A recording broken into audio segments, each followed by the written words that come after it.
नमस्कार विद्यार्थियों, हम बात कर रहे थे राजनीति विज्ञान के तहत अध्याय 1 नए राष्ट्र के निर्माण की चुनौतियां, और उसका हमारा जो टॉपिक चल रहा था पिछले 2 दिनों से वो राज्य का पुनर्गठन। आज भी हम इसी टॉपिक के संबंध में बात करेंगे। और लास्ट टाइम शनिवार को हम बात कर रहे थे कि किस प्रकार से पोटी श्री रामुलु ये वो व्यक्ति थे जिन्होंने आंध्र प्रदेश नाम के अलग राज्य के गठन के लिए भूख हड़ताल की थी।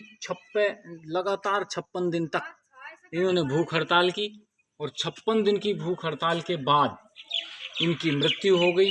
मृत्यु के बाद आंध्र प्रदेश नाम का एक अलग प्रांत हो, उसके लिए जो आंदोलन था वो और ज़्यादा उग्र हुआ। अर्थात पोटी श्री रामुलु की मृत्यु के बाद आंदोलन ज़्यादा भड़का, और इस दौरान अलग अलग जगहों पर बहुत ज़्यादा हिंसाएं हुई। अर्थात माहौल बिल्कुल हिंसक और अराजकता का हो गया था।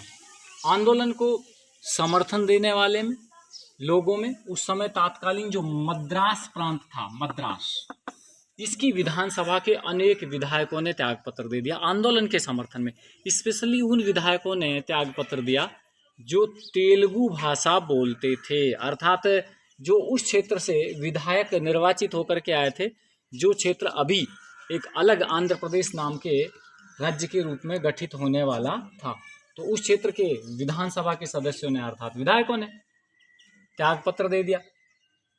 जैसे ही इस प्रकार का माहौल बना, इस प्रकार की अराजकता फैली, ऐसी हिंसाएं फैली, तो दिसंबर 1952 में भारत के तत्कालीन प्रधानमंत्री पंडित जवाहरलाल नेहरू ने, ये ध्यान रखना, दिसंबर 1952 में हमारे उस समय के प्रधानमंत्री पंडित नेहरू ने एक अलग प्रांत अर्थात आंध्र प्रदेश के नाम से गठन करने की घोषणा कर दी। और वो जो आंध्र प्रदेश प्रांत होगा वो तेलुगु भाषी होगा, ये उन्होंने क्लियर कर दिया।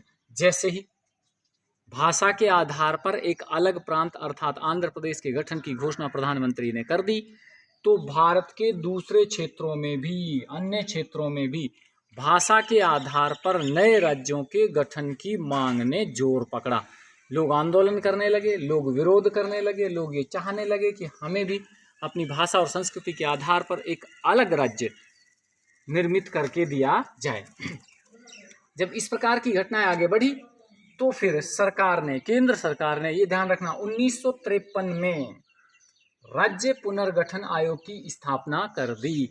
राज्यों का पुनर्गठन होगा, इसके लिए केंद्र सरकार ने एक आयोग की स्थापना कर दी। और इसके जो अध्यक्ष बनाए गए ना, वो ध्यान रखना, अध्यक्ष थे फजल अली।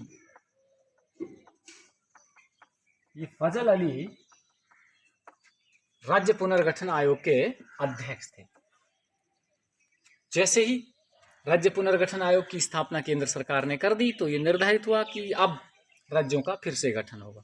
अर्थात इसका जो मुख्य कार्य था ना, राज्य पुनर्गठन आयोग का मुख्य कार्य, वो था राज्यों की सीमाओं का फिर से पुनः निर्धारण करना। ये इसका मुख्य कार्य था।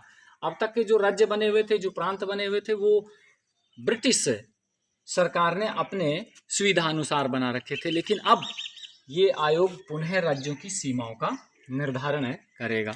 और इस आयोग ने राज्यों की सीमाओं का निर्धारण का जो आधार बनाया, अर्थात राज्यों की सीमाएं किस प्रकार से निर्धारित की जाएंगी, उसका जो मुद्दा क्या होगा, वो बनाया भाषा को। अर्थात राज्य पुनर्गठन आयोग ने भाषा के आधार पर राज्यों की सीमाओं का फिर से निर्धारण करने का निर्णय लिया। प्रश्न 2 बनते हैं कि राज्य पुनर्गठन आयोग का मुख्य कार्य क्या था? राज्यों की सीमाओं का फिर से निर्धारण करना। नंबर 2, पुनर्गठन आयोग ने राज्यों की सीमाओं का आधार किसे बनाया?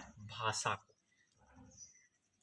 जैसे ही राज्य पुनर्गठन आयोग ने अपनी रिपोर्ट केंद्र सरकार को सौंपी, अर्थात भाषा के आधार पर भारत में नए राज्यों का गठन होना चाहिए, ये उनकी मुख्य रिपोर्ट थी।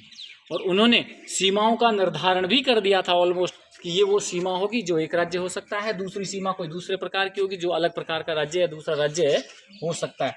उस बात को ध्यान में रखते हुए 1956 में राज्य पुनर्गठन अधिनियम, ये ध्यान रखना, ये राज्य पुनर्गठन अधिनियम शब्द है, केंद्र सरकार ने पारित किया। आयोग की रिपोर्ट के आधार पर 1956 में केंद्र सरकार ने राज्य पुनर्गठन अधिनियम पारित किया, और जिसके आधार पर भारत में 14 राज्य और 6 केंद्र शासित प्रदेश बनाए गए। ये इस आयोग का मुख्य कार्य था।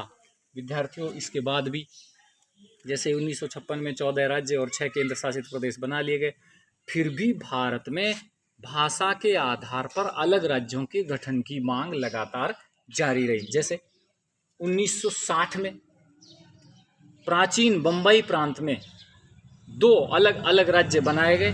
एक गुजराती भाषी जो लोग थे उनके लिए अलग से गुजरात बनाया गया, और जो मराठा थे अर्थात जो मराठी भाषी लोग थे उनके लिए महाराष्ट्र बनाया गया। इसी प्रकार से 1966 में प्राचीन पंजाब प्रांत का विभाजन किया गया और भाषा के आधार पर जो लोग हिंदी बोलते थे उनके लिए अलग हरियाणा राज्य का गठन किया गया।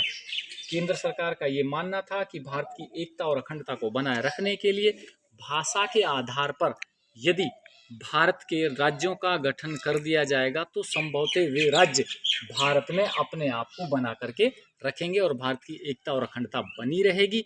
इस प्रकार से जो पहली चुनौती थी ना देश की एकता और अखंडता को बनाए रखना, उसका लगभग भारत ने समाधान कर लिया। और इसी के साथ ये पहला अध्याय हमारा आज पूरा होता है। धन्यवाद। इसको आप नोटबुक में उतारेंगे।